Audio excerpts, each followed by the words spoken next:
Good morning. My name's Joanne Gallopalt. I'm an attorney at Coast to Coast Legal Aid. I'm really glad you've joined us for today's legal learning, where we're going to be talking about a conversation that most people are a little uncomfortable with, which is debt collection and garnishment. So I felt that it was important that we touch base on it just for a few minutes to take some of the worry away, hopefully, about addressing this topic. I've been an attorney with Coast to Coast for 3 years, and before that, I was a practicing attorney in consumer law since 2008. So I know this topic from the plaintiff side and from also being here on the defense side from Coast to Coast. So I'm hoping I can offer you something valuable today. I have to give you the disclaimers that go along with the presentation. The information I'm giving you is current as of today, March 11th. If you need more information from our office, our website is here, our phone number. Please don't distribute this PowerPoint unless you get our consent. So this is the phone call I get from clients nearly every day. Oh my God, I'm in garnishment. I'm being garnished. I went to go pull money out of my account today. I went to pay a bill with my bank account today. My bank account is frozen. Or I got my paycheck today and there's a deduction and I don't know what's going on. A lot of times when people call me, they actually didn't know there even was a debt that they owed, or they want to argue to me that the debt should have been forgiven because it was more than 7 years old. That's unfortunately not the case. That may be how it works with credit reporting. That's not how it works with a garnishment order or with a final judgment. So here's where we start. At some point, there was a debt. Most of the time, it was your debt. Sometimes it was not. Sometimes there's a mistaken identity about who owes it. Sometimes, you know, when there was a debt originally, it was identity theft or fraud. In any event, at some point, there was a lawsuit brought by the debt collector. A court found that the collector was entitled to a judgment of money, meaning that the court entered an order that said they were entitled to collect a certain amount of money from you in repayment of the debt. That's already occurred, and now the bank or the debtor, excuse me, the creditor is trying to collect on what they're owed. They, like I said here, it can be credit card debt, a loan, a medical bill, a lot of auto deficiencies. So if you had a car that was repossessed at one point, the creditor who you owe the money to will sell the car. If you haven't paid on it, they get the money from the sale, but if it's not enough to pay off how much you owed, they'll come into court, get a judgment for the difference. That's what we call an auto deficiency. You know, if you get a fine from your association, if you're violating the rules and regulations somehow by where you're parking or some other violation, that's a fine. You could find yourself owing money in a judgment also. Credit card cases are two-step process, okay? The first step, like I said, the creditor comes into court, they serve you, they make an argument to the court that you owe them a certain amount of money, and either you, as the defendant, argue, you know, you litigate the case, it's not my debt, it was identity theft, this isn't the amount that I owed, it was paid in full already, I don't actually owe this money. You can make those arguments, or you can mediate. You can settle the case. You can acknowledge that you owe the debt and pay a monthly amount or pay it off lump sum, you know, for a settlement amount, for a lesser amount. But if you don't settle, if you argue and you lose, or you don't argue, there's likely going to be a judgment entered against you in the original case. All that results in is a piece of paper called a final judgment signed by the judge that states that you owe the plaintiff money and the amount of money.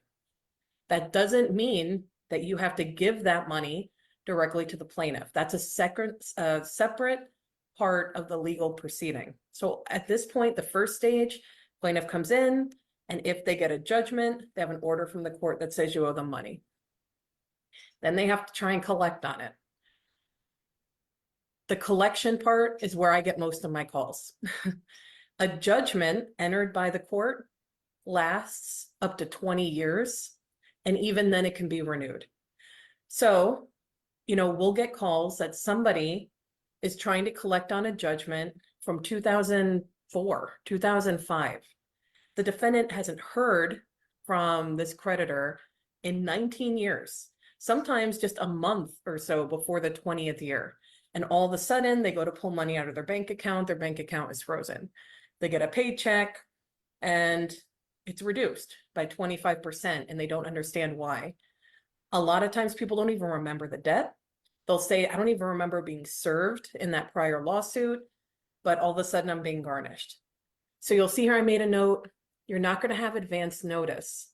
So if you have a debt from before, if there's a judgment entered against you, there's a rule in place that says the plaintiff can freeze your bank account or garnish your wages, attempt to garnish your wages without any advance notice to you as the defendant. And that's for good reason, because if any of us knew that our accounts were going to be garnished, that our wages were going to be garnished, we would take immediate action to protect our money. I know we all would. So no advance notice. The first time you'll hear of it is probably when you go to use that account or get your paycheck. The plaintiff is required to send you certain notices after that. But probably it's going to be go to use your account, it's locked. You have 20 days after you receive the notice from the plaintiff to claim that the money that's been frozen is protected. Okay.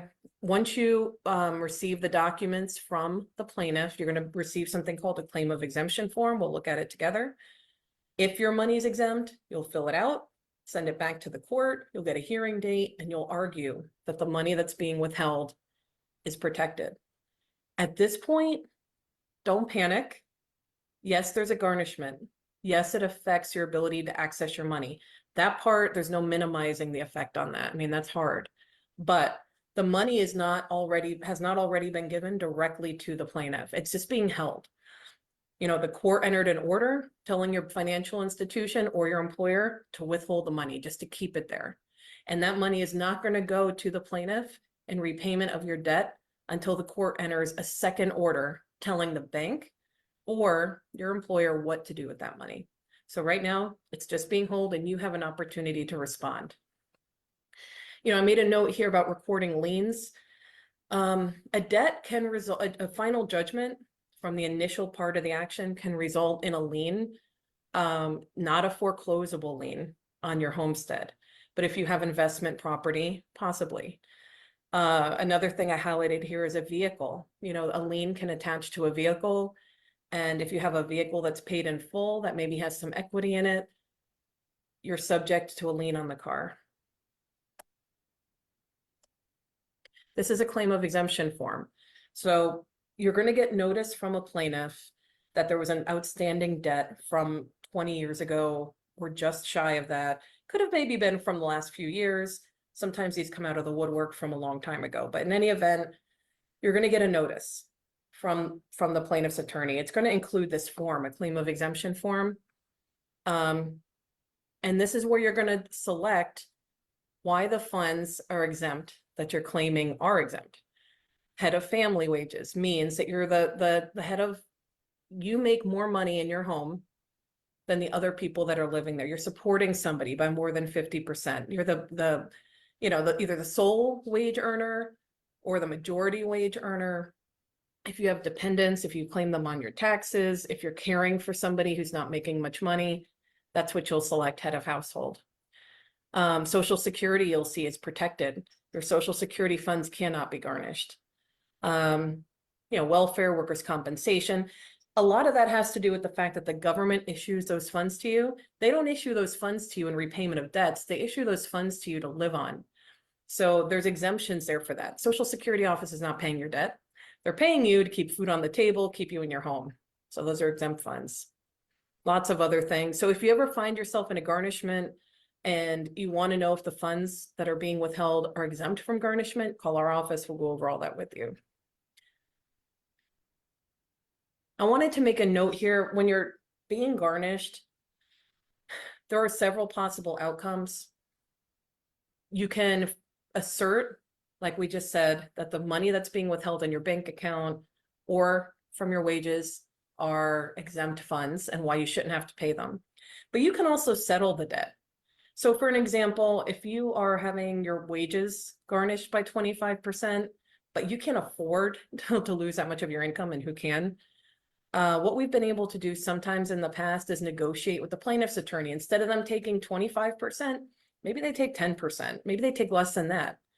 Maybe you can get into an agreement where, you know, they're saying you owe them $5,000. Maybe we could settle it and they'll take $1,500 lump sum and go away. You can settle anytime. And even if they don't accept, there's no harm in trying to settle. Sometimes a plaintiff's attorney would rather take money that they know they're going to receive rather than continue to litigate over and over again for what might be small amounts of money in your bank account. Maybe they get $100 now. There's another garnishment down the road. They get another $100. You know, it could take them a long time. So sometimes it's better just to discuss permanent settlement. You don't have to worry about the garnishment any longer, about the outstanding debt any longer, and the plaintiff gets paid in full. Now, if you file your claim of exemption and you claim, for example, that you're the head of household, you go to a hearing, the judge agrees with you, grants your motion. All the money that's been withheld in your bank account or the money that's being withheld by your employer is released back to you. You get all that money back. If your claim of exemption is denied, the court enters an order releasing all the withheld money over to the plaintiff in repayment of the debt. Let's say you owe $5,000. Again, there was a couple $100s in the bank account. Your debt is still outstanding. The couple of $100s that the plaintiff acquired through garnishment goes toward payment of the debt, but you still have the remaining balance due. It doesn't go away. So you have the possibility of down the road, there's another garnishment pending. You should know that. You always have the option to consult with a bankruptcy attorney to get rid of debt, Chapter 7. And like I said, settlement. So these are just some of the initial thoughts I had regarding garnishment. You're not absolutely going to lose all the money that's being garnished. You have the right to come into court and argue for that money. And I just wanted to make everyone aware. If you need to contact us, we cover a wide range of areas here at Coast to Coast. These are our areas and probably additional ones also. Here's our website. And if you have questions, go ahead and you can send me an email. My private email is jgallipault, which is GALIPAULT @legalaid.org, or you can call me 954-736-2447. Thank you.